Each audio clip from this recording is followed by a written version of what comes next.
akan melihat firman Tuhan. Tema kita apa? Tema besarnya?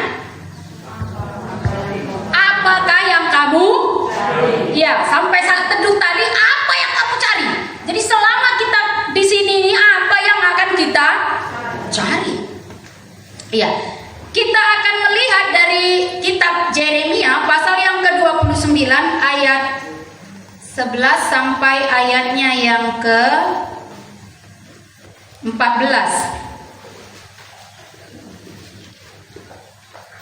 Yeremia pasal yang ke-29 ayat yang ke-11 sampai ayat yang ke-14. Baik, saya akan membacakannya bagi kita. Firman Tuhan, sebab aku ini mengetahui rancangan-rancangan apa yang ada padaku mengenai kamu. Demikianlah firman Tuhan, yaitu rancangan damai sejahtera dan bukan rancangan kecelakaan, untuk memberikan kepadamu hari depan yang penuh harapan.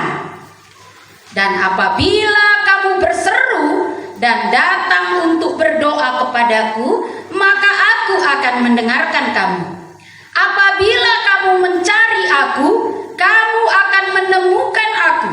Apabila kamu menanyakan aku dengan segenap hati, aku akan memberi kamu menemukan aku.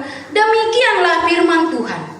Dan aku akan memulihkan keadaanmu dan akan mengumpulkan kamu dari antara segala bangsa dan dari tempat kemana kamu telah kucerai-beraikan. Demikianlah firman Tuhan. Dan aku akan mengembalikan kamu ke tempat yang dari mana aku telah membuang kamu. Sampai di sini pembacaan firman Tuhan.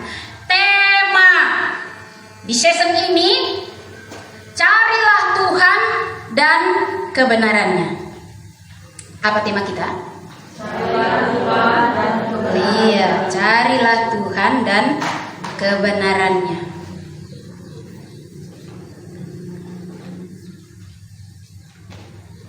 Iya, Bapak Ibu, saudara yang dikasihi Tuhan, nats ini, Yeremia ini dikirim oleh seorang hambanya, abdi Tuhan, namanya Yeremia. Dikirimlah surat ini ke orang-orang Yahudi yang ada di Babel pada waktu itu.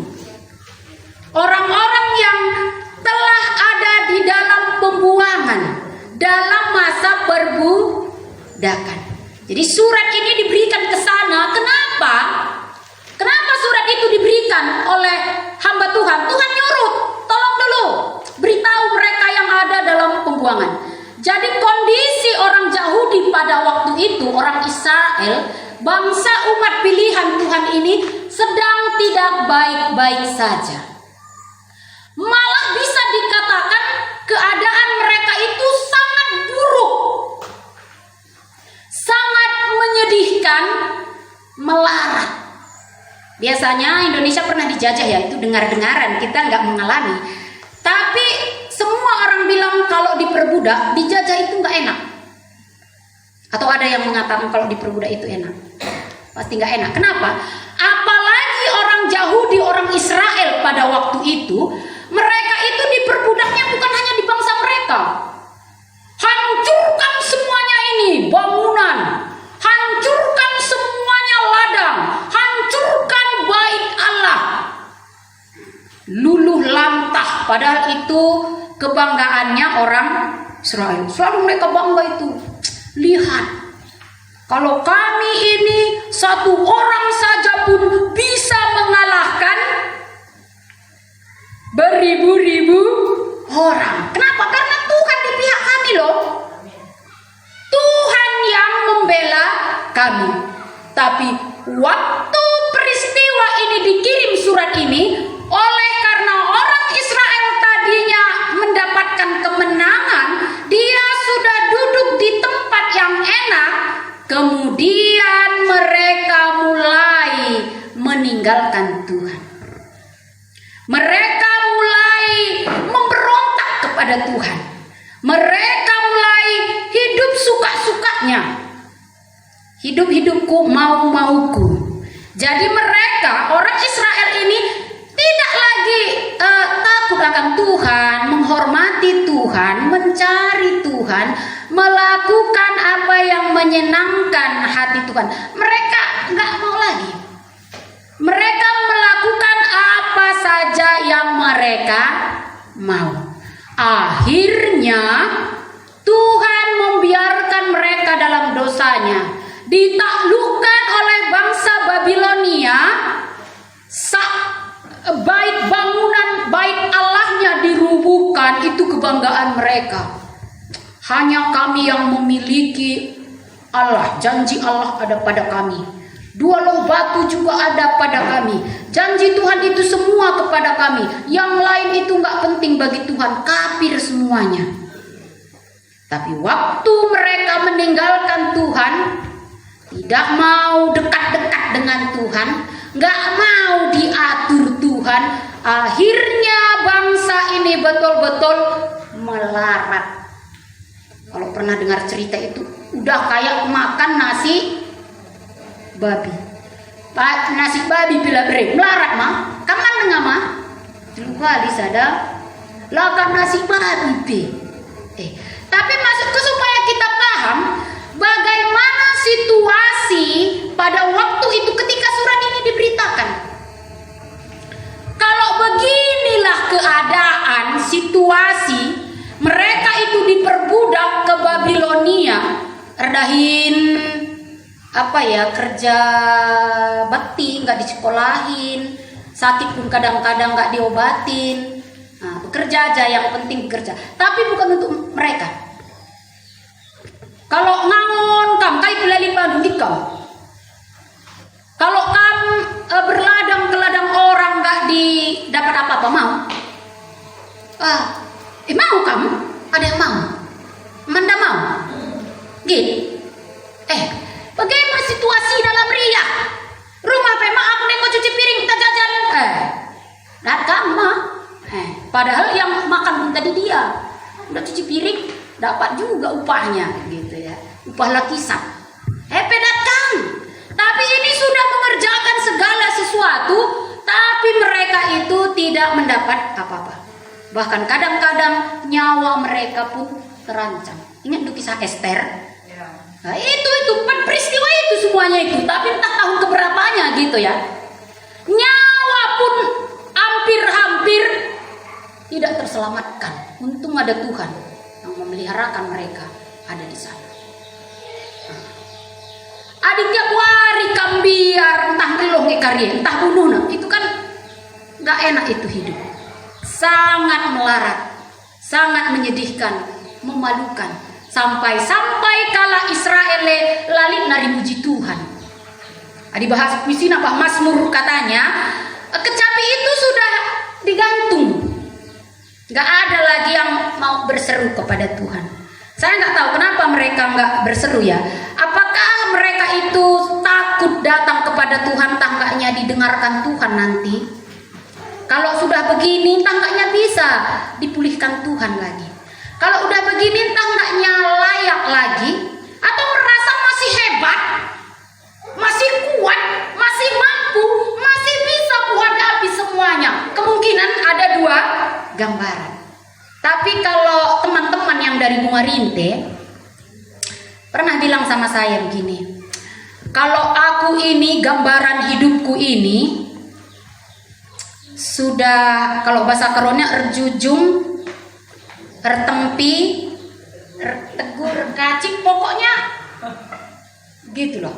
Pokoknya ngutasak apa ya, sudah berat kali hidupnya, bagaimana ngencang gitu.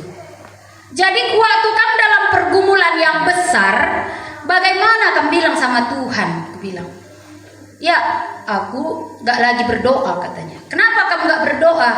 Lah kamu percaya Tuhan Yesus berkuasa, sanggup dia. Aku percaya. Tapi Retoto memanggil pun Tuhan aku, pastinya Tuhan itu bilang rasakan. Itu dalam hatinya. Ini seorang ibu yang bersaksi. Ketika dia dalam keadaan yang terpuruk, dalam keadaan yang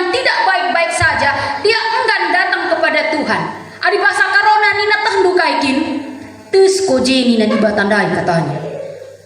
Mau kana olah dada piena. Dosa kami nge. Jadi itu bahasanya. Artinya apa yang dirasakannya ketika dalam pergumulan yang berat, nggak sanggup lagi dia membawa bebannya, tapi nggak mau dia datang kepada Tuhan. Karena nggak tahu, nggak kenal Tuhan itu dengan bagus dalam. Jadi disuntikan kegelapan itulah sesuatu yang malah membuat orang makin jauh, makin dalam keputusasaan, makin makin melarat. Ada di tempat ini kita yang hadir gambaran yang seperti ini. Oh dulu iya. Si arah lebih kue lalit. Deba ngidah ayo nilit kok kayak. Kalau lihat wajahnya kayaknya kelihatan mungkin adalah yang kemarin ini dengan beban yang berat. Makanya aku jauh-jauh datang supaya lepas ini, puji Tuhan. Kalau inilah dalam hati itu, karena tadi ada dua kemungkinan. Ada satu, orang gak berani lagi datang, gak layak lagi, ini terus. Padahal perkataan ini gak pernah dari Tuhan. Perkataan ini gak layak kamu datang. Siapa bilang? Siapa bilang kalau Tuhan bilang tus koje? Aku kaget. Atau rasakan. Kau alamikan melarat. Kau alamikan sulit. Kau alamikan terbelenggu, terikat, diperbudak terus di situ. Ya hari ini akan kita belajar apa rupanya kata firman Tuhan. Jangan-jangan ada juga yang di tempat ini sama seperti teman kita yang dari Dua Rinte itu. Makanya nggak takut dia datang kepada Tuhan. Berdoa pun dia nggak mau. Kenapa? Ya pastilah kalau kayak kami ini enggaknya lagi mau Tuhan pedulikan. Ya, kita bisa melihat kenapa kita datang kepada Tuhan. Kenapa kita mencari Tuhan? Carilah Tuhan dan kebenarannya. Orang yang situasinya sudah begini pun bisakah datang kepada Tuhan? Menurut Banci tulangnya, Banci, tuh, nggak pergi ke Tuhan, sudah meninggalkan Tuhan, sudah memberontak, sudah melakukan semua yang jahat, bisa datang kepada Tuhan? Enak kali. Benar ini, ya kita akan melihat apakah memang begitu. Jadi nggak ragu-ragu nanti kita kalau mau datang sama Tuhan.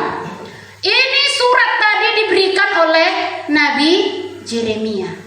Kalau ada orang di Babylon diperbudakan dalam kemelaratan, menderita tiap hari, mungkin udah enggan dia datang kepada Tuhan. Mungkin sudah ada makin jauh. Mungkin ya hampir putus asa, nggak tahu jalan keluar. Tapi Yeremia bilang, ini kata firman Tuhan. Bukan seperti itu loh. Bukan rasakan, nikmati terbelenggu, rasakan kemelaratanmu. Tidak seperti itu. Tapi firman Tuhan mengatakan, ini yang disampaikan. Kenapa kita harus mencari Tuhan? Kata Yeremia, carilah Tuhan. Yang pertama, ini bisa kita simak ini. Yang pertama, kenapa kita walaupun sudah diperbudak di dalam dosa, dalam kuasa kegelapan, kenapa kita harus datang kepada Tuhan? Walaupun sudah berdosa, carilah Tuhan dan kebenarannya. Yang poin yang pertama itu kita lihat gambar berikutnya. Karena tadi di ayat 11, ini suratnya tadi ya. Tahukah Tuhan keadaan orang Israel Yahudi di sana begitu? Tahu merancangkan. Tapi ayat yang pertama itu, ini firman Tuhan, pada Tuhan itu ada rancangan damai sejahtera. Saya jelaskan apa itu, dikatakan firman Tuhan di situ. Katakan kalau demikian pemahaman mereka, bahwa aku ini hanya memikirkan dan mengerjakan supaya mereka itu berbahagia. Jadi poin yang pertama tadi, walaupun sudah berdosa, Tuhan memikirkan supaya kamu berbahagia. Kalau merancangkan buat rumah, berarti kan memikirkan ya. Gimana lo caranya supaya bagus? Ini gimana supaya melarat ini jadi berbahagia? Gimana ini caranya supaya keluar dia dari keterpurukan? Gimana supaya dia menikmati bumi? Itu yang Tuhan beritahu surat ini. Supaya lihat malamnya, supaya ada kedamaian pada mereka. Ya, poin yang pertama tadi. Ya, karena kenapa kita harus mencari Tuhan? Karena Tuhan mau memberikan damai sejahtera. Jadi kalau kamu baik-baik saja, tidak dalam kemelaratan, masih hebat, surat ini bukan kepadamu. Tapi kalau kamu memang sudah diperbudak dalam dosa itu, diperbudak dalam kuasa kegelapan, dalam ketakutan setiap hari, kai kange pagi wong sekolah anak, kai kange pagi wong sekolah, man bandu pe surat katakan, apa katanya? Aku memikirkan, merancangkan kebahagiaan. Adi bibata, isa si merancangkan Tuhan. Tapi adi begu setan kai rancang kena. Kecelakaan. Kamu dengar ya, walaupun kelihatannya manis, kai ini namanya Adam. Oh Adam, Hawa ya. Nin min boha. Pan sedap laman can tebu. Adi pandu kari. Seri kamu kalau kamu ambillah buah itu, kalau kamu makan, nanti kamu makin baik loh hidupmu. Engkau akan menjadi sama seperti Allah, tahu yang baik dan yang buruk. Ini bukan rancangan dari Tuhan. Jadi kalau setan itu memang begitu, walaupun kelihatannya manis sekali kan, makanlah. Enggak mati nanti aku gitu waktu itu kata Tuhan. Enggak. Kalau nggak percaya makanlah. Enggak mati. Justru kamu nggak mati loh. Nanti kamu akan lebih baik. Matamu akan terbuka. Selama ini kamu belum tahu kan. Nah, ini yang manis-manis. Keuntungan yang ditawarkan kegelapan itu. Ini kalau setan, dia merancangkan makannya. Apa yang terjadi? Matilah dia. Tapi ingatkah kamu, ketika Adam dan Hawa jatuh ke dalam dosa, terpisah dari Allah, langsung di situ tidak ada kebahagiaan. Perempuan yang kau tempatkan itu langsung kelihatan nggak ada kebahagiaan, damai sejahteranya. Tapi di situ pun Tuhan masih memikirkan. Gagal Eden pertama, Tuhan pikirkan Eden kedua surgawi. Tanda hidungi bagi, kenalkah kamu Allah yang kita sembah itu? Karena kasih karunia itu loh, Dia yang membungkuk datang dari surga. Makanya bukan karena kamu paten-paten kali kalau kamu pengantaran. Jadi kamu pikir karena kamu hebat kali. Karena kasih karunia. Malaikat pun gak beri kesempatan. Siapa sih kamu? Debu cuman. Tahu kamu debu kamu? Nenek moyang dulu gak mencari Tuhan. Tapi Tuhan masih memikirkan. Katakan, beritahu. Nah ini tadi. Sudah begitu pun jahatnya sama Tuhan. Masih Tuhan pikirkan. Udah pun Adam dan Hawa katakan, salahkannya pula lagi Tuhan. Perempuan padahal waktu itu katanya ini baru sudah cocok. Wah mantap kali bahasanya. Tapi waktu sudah mati mati secara rohani, langsung disalahkannya Tuhan. Bukan dia bilang, aku Tuhan sudah berdosa. Ini gara-gara bapaknya, ini gara-gara sianunya, gara-gara orang itunya aku tercakap pantang. Ini kan langsung menyalahkan orang lain. Bukannya merendahkan diri Tuhan, aku sudah salah. Tapi inilah, tapi tahukah kamu kalau Allah itu begitu mengasihi hidup? Bukan hanya Adam, bukan hanya Hawa, bukan hanya orang Israel. Makanya Allah itu punya rancangan-rancangan kebahagiaan, damai. Gua anak dai, bagaimana keadaan Syam tadi? Sudah sejahtera. Bisa kamu menggambarkan sejahtera itu seperti apa? Iya, sejahtera nih nela menerima cipanci, bukan lagi melarat ya. Pasti enak hidupnya. Jadi ini Tuhan tetap memikirkan bagaimana supaya kamu selamat. Masih ingat film kita semalam? Bapak Ibu, adik-adik, itu bukan sekedar film. Itu kisah nyata. Dan itu adalah orang terkenal loh. Roni Pati Nasarani ya. Dia itu pemain sepak bola nasional loh, dapat gelar pencetak gol. Wah, pada zamannya. Hari ini enggak lagi ya. Mas pelatih dia ya. Dan secara ekonomi memang dia punya uang lah. Tapi apa yang terjadi kalau kita mencari dunia ini? Apa kata kawannya? Lu pernah kan ini? Lu nggak senikmat daun ubi nih. Lebih nikmat lagi. Daun ubi itu mah nggak ada apa-apanya. Tapi kalau yang ini, waktu orang menang, kalau dunia ini pasti ditawarkannya sama kami sesuatu yang manis-manis, yang muluk-muluk. Tapi kalau kita mencari itu, sama nanti kami kayak gambar kita semalam, yang gambar kayak talu judi itu. Bukannya berbahagia, tapi menangis pulang. Nah, apa yang terjadi setelah dinikmatinya?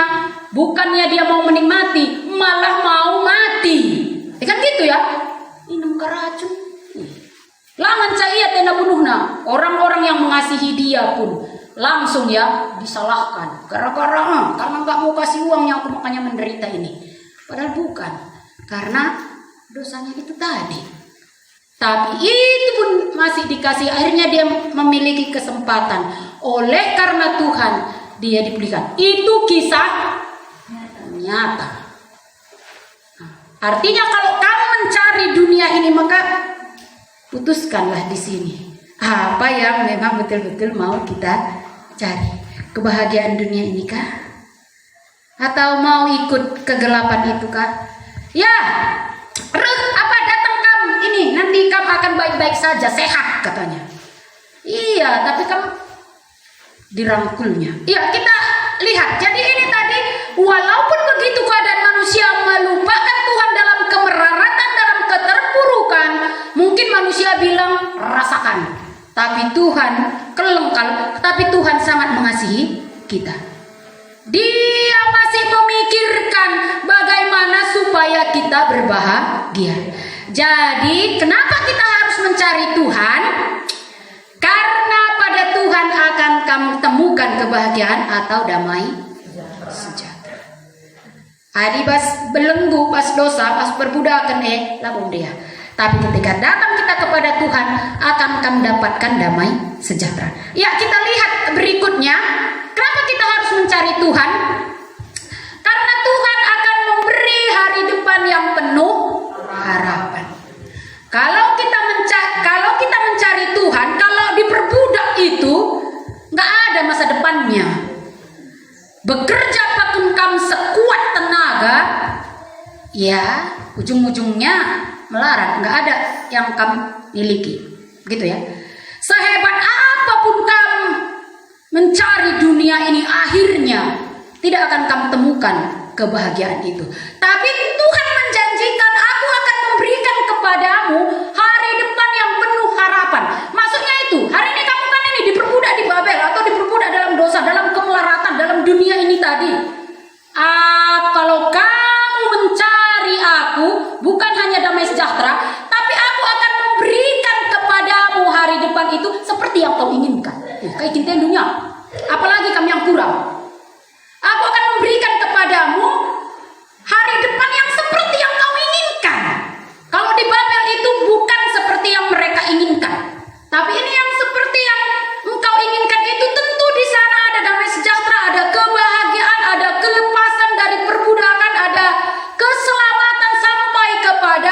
yang kekal. Nggak ada orang yang memikirkan seperti ini kepada kita. Bahkan orang tua kita pun nggak seperti itu. Gitu ya. Ini kalau Tuhan, makanya jangan lagi mau ditipu-tipu kegelapan. Nggak layak kau datang, kata Tuhan. Siapa yang bilang ini? Nggak dari Tuhan ini. Iya. Kita lihat gambar berikutnya. Kenapa kita harus mencari Tuhan?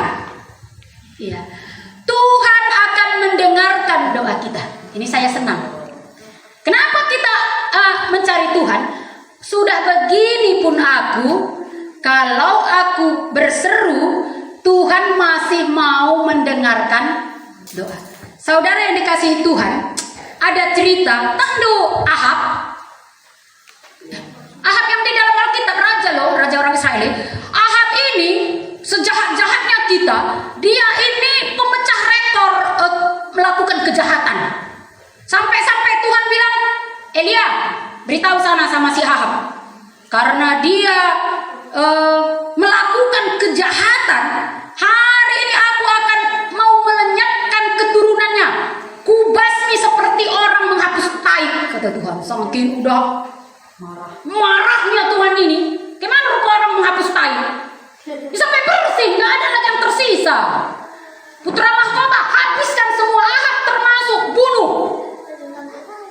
Tapi waktu diberitahu Elia ini kepada Ahab, oh Raja Elia, kalau kamu terus hidup di dalam dosa, Tuhan bilang akan dimusnahkan semua keturunan. Tahu kamu selama ini, kalau ada nabi Tuhan berbicara sama Tuhan, langsung dibunuhnya, tangkap. Elia kan gitu ya, tangkap Elia, bunuh katanya. Bahkan ada semua nabi-nabi Tuhan katanya hanya aku yang hidup, kata Elia waktu itu, karena dia nggak tahu ya, sudah dibunuhi sama Ahab. Dia nggak suka orang berbicara atas nama Tuhan. Tapi waktu Ahab ini diberitahukan firman Tuhan, langsung Ahab ini berduka, berkabung, sampai dia itu mengoyakkan pakaiannya. Betul-betul dia merendahkan diri. Saya terkejut waktu baca itu di 1 Raja-Raja 21 ayat 29 itu. Gini kata Tuhan sama Elia. Elia, taunya kalau Ahab udah bertobat, katanya. Aku terkejut. Orang yang sebejat ini, nabi-nabi Tuhan dibunuhinya kok. Rumah Allah digantikannya jadi penyembahan berhala di situ. Dia menyembah Baal, dia menyembah dewa-dewa yang lain. Tapi waktu dia bertobat, senang kali Tuhan. Kau taunya, ini kayak macam waktu Tuhan dengar waktu dia dengar siapa itu? Siapa yang tidak ada seperti dia di bumi? Ayub. Senang kali Tuhan ya sama iblis. Kau lihat Nasyanu, bangga kali dia. Ini pun ketika dia menyadari dosanya, dia datang kepada Tuhan merendahkan diri dengan hati yang hancur. Nggak jadi, kalau kamu baca itu peristiwanya begitu. Nggak jadi dibunuh Tuhan. Padahal dia ini sudah membunuh orang. Nggak jadi. Jadi kalau ada orang datang kepada Tuhan, sejahat apa, seberdosa apa, semelarat apapun, sudah kepembuangan, sudah sangat-sangat melarat, Tuhan akan mendengar doa kita.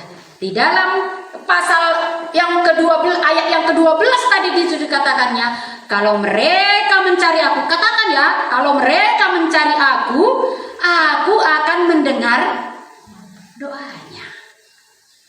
Tapi ini tadi, jangankan hanya mendengarkan doa, tapi di situ kalau kita katakan, kalau saya katakan Tuhan, aku maulah terdaftar dalam kerajaan surga, itu pun dijawab Tuhan. Kurang apa lagi? Siapa sih aku? Ini Tuhan dengar doaku.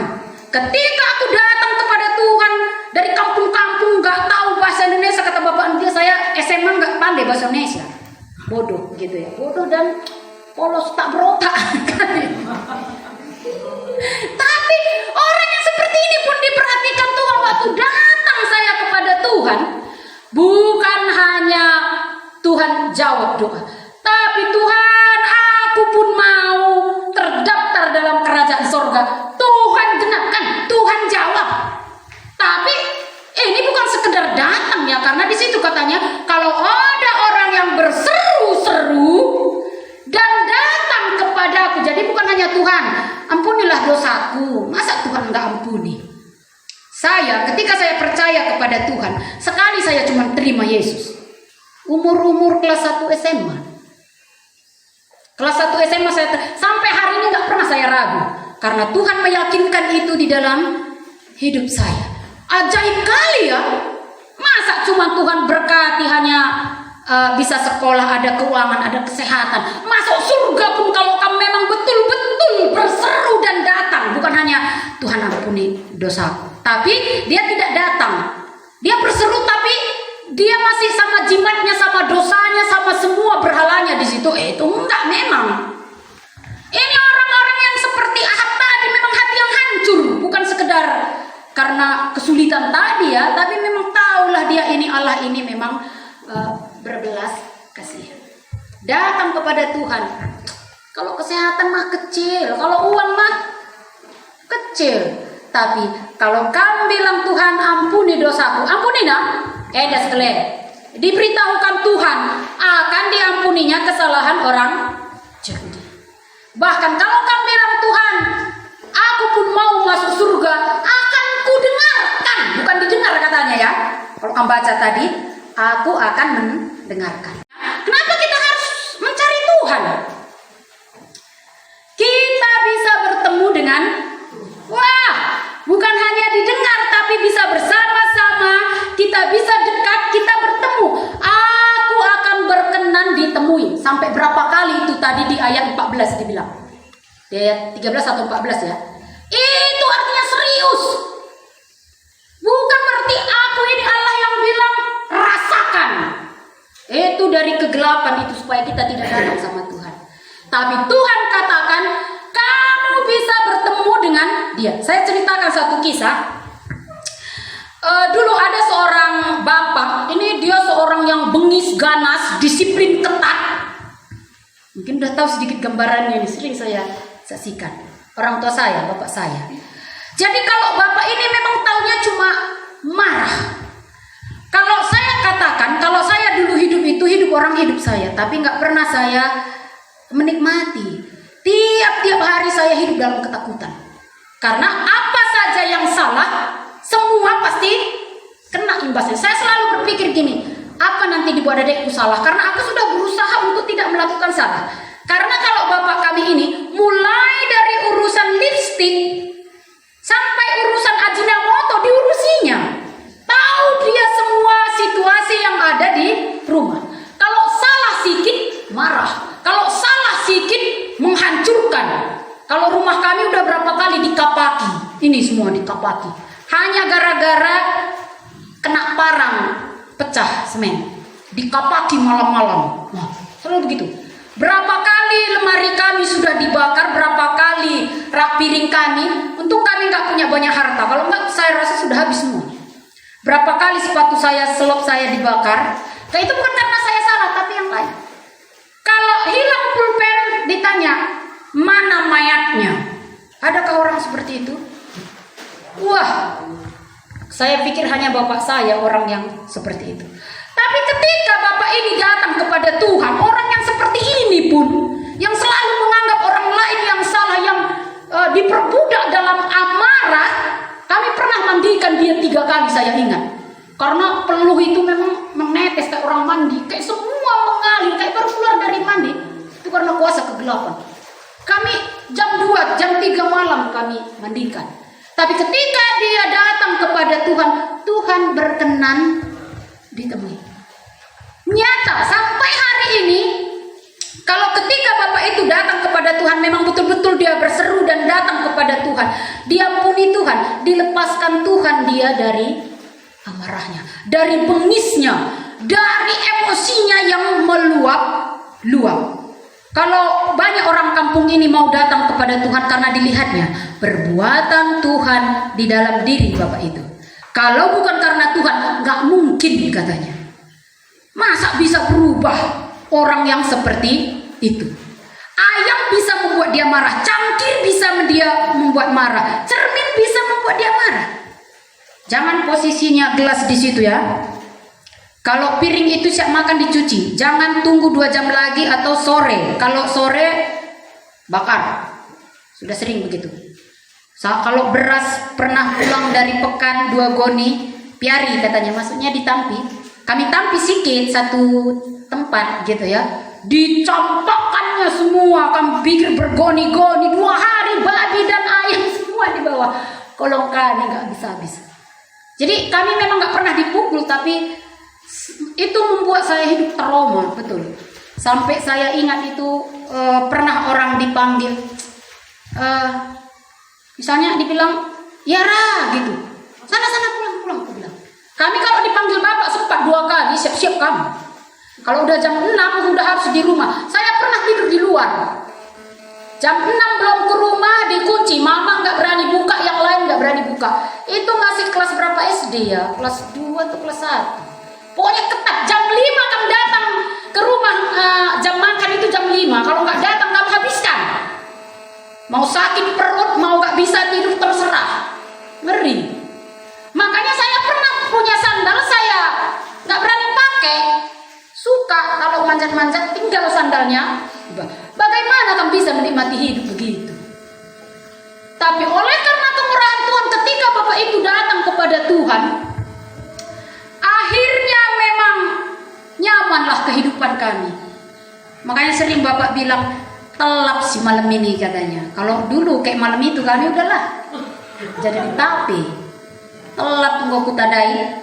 Kalau hari ini Bapak bisa hari-hari, bisa. Karena saudara yang dikasih Tuhan, apa ya, perjumpaan dengan Tuhan itu memang ada yang diubahkan di dalam hidup kita. Amarah belenggu, kamu akan mendapatkan hari depan yang betul-betul penuh harapan. Jadi kalau saya sendiri pun, saya punya pengalaman ketika saya datang kepada Tuhan, ada banyak yang Tuhan ubahkan juga di dalam hidup saya. Dulu saya itu, oleh karena itu saya pemalu dan minder semuanya ya. Tapi tahu saya, ketika saya datang kepada Tuhan, ada banyak yang Tuhan kerjakan di dalam hidupku. Bisa kita bertemu dengan Tuhan. Siapa sini kelas 2 SMA? Kelas 2 SMA saya sudah Tuhan nyatakan kehendaknya. Kalau bertemu dengan Tuhan ini, kehendaknya dinyatakannya terus. Kelas 2 SMA ada hati saya panggilan untuk melayani di kampung ini. Kelas 2 SMA loh. Dulu belum ada GKM di gereja, belum ada pendeta. Tapi itu Tuhan beritahukan. Bukan hanya dijawab doa, tapi Tuhan ini menyatakan dirinya memang. Kelas 2 SMA belum ada gereja di mana-mana, di Medan ini GKM belum ada. Tapi sudah Tuhan. Jadi gereja ini ada berdiri hari ini karena perjumpaan saya dengan Tuhan. Orang yang tadi dalam keadaan terpuruk, orang yang tadi dalam keadaan bodoh, melarat, yang pingin mati tapi nggak berani. Orang hidup saya. Ini oleh karena ada perbuatan Tuhan, perjumpaan dengan Tuhan itu betul-betul. Percaya kepada Tuhan itu, berseru dan datang kepadanya, Tuhan berkenan dan Dia menyatakan dirinya. Sehingga hari ini juga kita bisa bersama-sama di tempat ini. Kenapa kita harus mencari Tuhan? Kalau tidak, saya pikir saya akan dan keluarga saya nggak tahu, tak sudah ada bunuh diri. Kalau adik saya sering bilang, ayo kita bunuh saja bapak itu sudah hafal, sudah sering berkali-kali. Kenapa? Karena dia menderita sampai dibilang sama mama, adik saya yang nomor 2 yang tinggal di Medan, banyak ini. Mak, cinta kali memang mama sama bapak itu. Kenapa enggak mama ceraikan? Kan ikut kami menderita. Kalau cerai mama kami ikut semua. Itu sudah berkali-kali disebutkannya. Karena menderitanya hidup. Karena cinta kali memang kau sama bapak itu, katanya, coba lah. Padahal mama itu pun menderita. Tapi ketika berjumpa dengan Tuhan, nyatakan, dilepaskan Tuhan dari perbudakan amarahnya tadi. Itu bapak itu pertama dia bertobat, minta maaf sama kami. Wah, ini luar biasa. Tuhan nyatakan kehendaknya minta maaf sama kami. Dia bilang, dia mengumpulkan kami dan bilang, menderita kali selama ini kalian kubuat karena memang aku tidak mengenal Tuhan. Dan itu saya melihat bapak saya itu menangis seperti anak-anak. Maksudnya bersuara. Menangis kuat-kuat begitu. Saking menyesalnya dia. Jadi adik saya yang bilang bunuh dia, ceraikan dia. Itu pula yang histeris coba. Nggak disangkanya. Jadi histeris, wow, pula gitu. Pikir kerasukan. Nggak disangkanya bapak ini bisa merendahkan diri seperti itu kepada kami sampai dia menangis seperti anak-anak. Maksudnya bersuara keras begitu. Mate pe nondong mereka nak tak celoh nak dong, begitu. Saking memang bagaimana pengalaman perjumpaan dengan Tuhan itu terjadi dan terjadi memang kebahagiaan. Tuhan tambahkan terus satu-satu orang yang percaya di tengah-tengah keluarga kami. Baik Tuhan itu. Kenapa kita harus cari Tuhan sih? Jauh-jauh ke kampung antara. Karena ketika kita mencari Tuhan, Dia akan berkenan ditemui. Berincuh kamu? Kata di Batak, siapapun kamu, seorang yang bengis sekalipun, akan Tuhan jumpai. Akan terjadi perubahan-perubahan, masa depan yang sungguh penuh harapan, ada damai sejahtera, doaku didengarkan, Tuhan daftar aku. Miss Kari tulis malaikat nasurang, catat. Ini malaikat digelar najena Miss Dame. Kan gitu katanya. Buka kitab, ada langsung disuruhnya nyatat. Boleh gelar lu terdaftar. Soalnya tadi ada yang di saat teduh, aku udah kenalnya Tuhan Bi, tapi aku belum ketemu katanya. Bagaimana cara kamu mengenal aku kalau belum pernah kita ketemu? Gitu ya. Gimana caranya? Yuk, kamu belum pernah ketemu aku. Kamu ditaruntung. Kamu mengenal aku. Tanda-tanda namanya cuma nanti nih. Kamu tahu seperti apa. Gitu ya.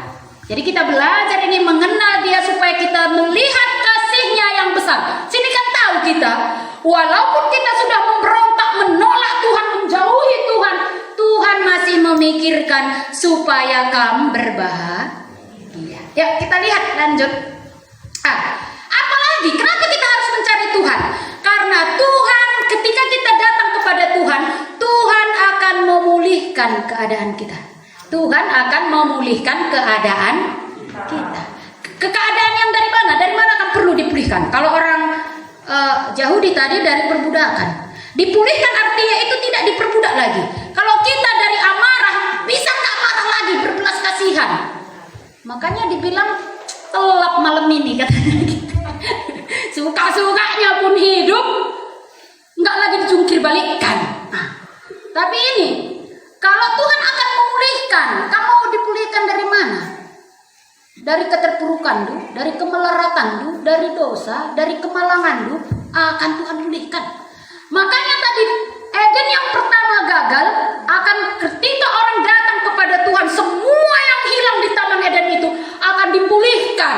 Ketika orang itu percaya, di bumi ini kita dapat sempurnanya nanti di surga. Akan Tuhan pulihkan.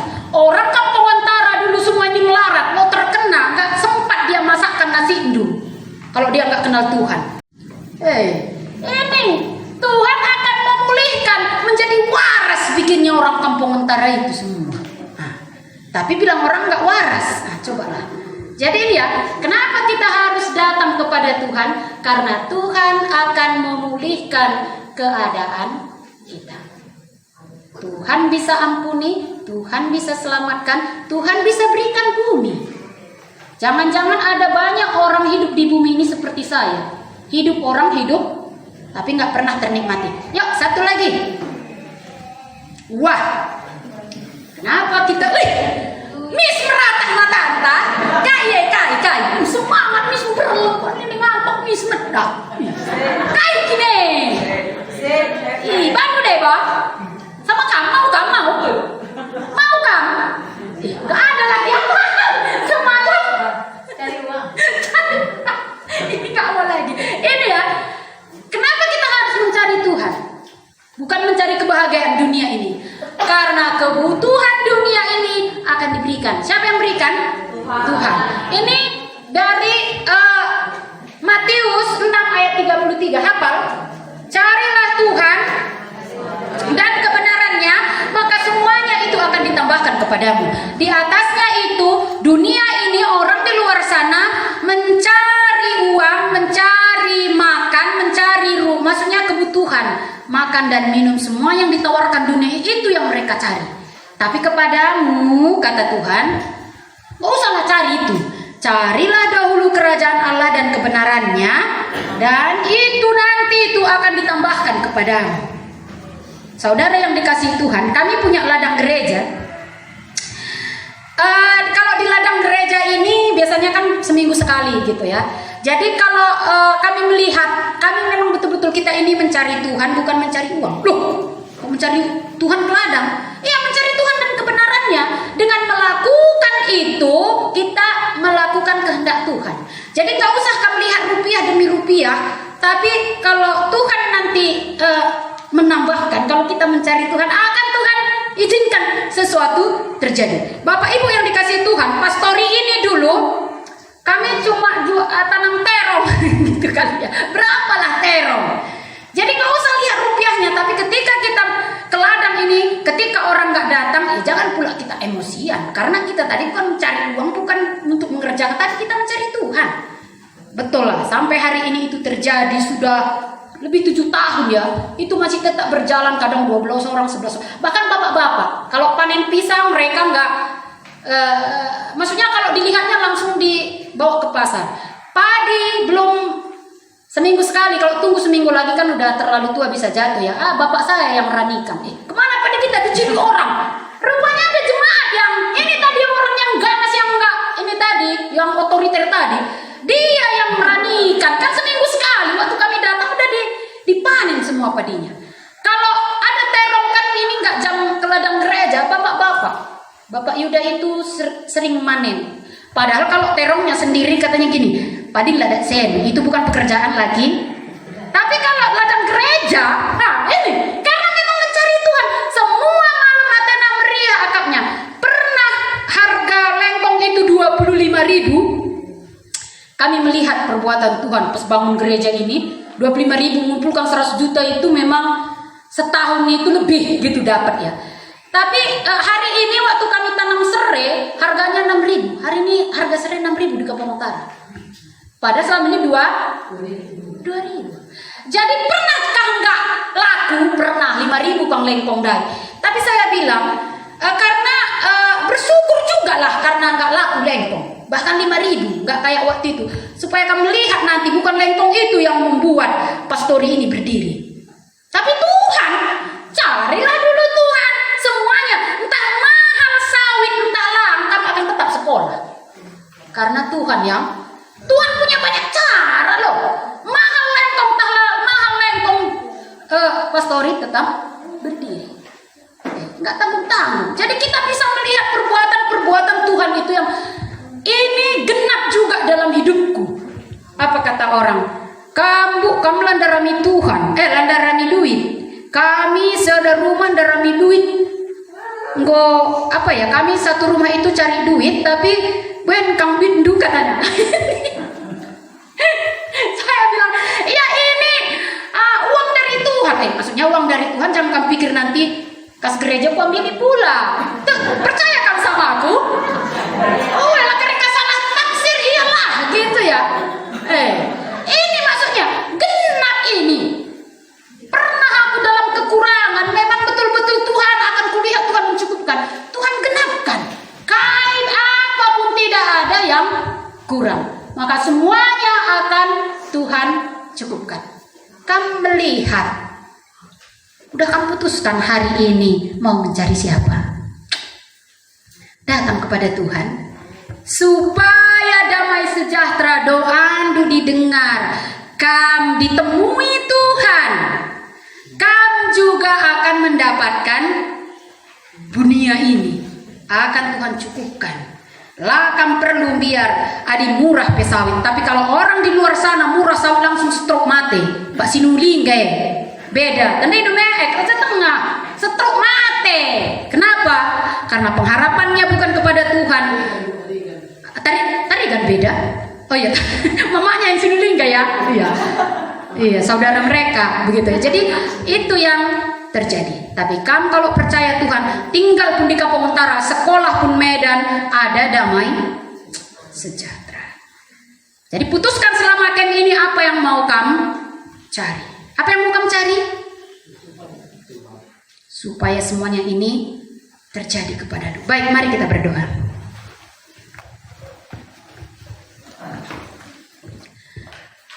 Tuhan, hamba-Mu sudah selesai berkata-kata dalam keterbatasan kelemahan. Mohon Tuhan akan menyempurnakan. Mohon Tuhan akan meneruskan dalam hati kami, supaya sungguh-sungguh kalau tadi kami memiliki penyimpangan dalam berpikir tidak mau datang kepada Tuhan, oleh karena dosa, oleh karena kejahatan kami, biarlah hari ini kami datang kepadamu. Biarlah kami akan melangkah mengambil keputusan selama kami di tempat ini betul-betul datang kepada Tuhan. Karena semua orang yang datang kepada Tuhan akan Tuhan berkati, akan Tuhan dengar. Tuhan, biarlah tiap-tiap kami di tempat ini berbahagia. Bukan hanya di bumi ini, tapi sampai kepada hidup yang kekal. Yang Tuhan sudah janjikan, Tuhan akan mengubahkan hidup kami akan berbahagia. Berkati Roh-Mu yang kudus yang meneruskan perkataan-Mu bagi semua kami yang hadir. Di dalam nama Yesus kami berdoa. Amin.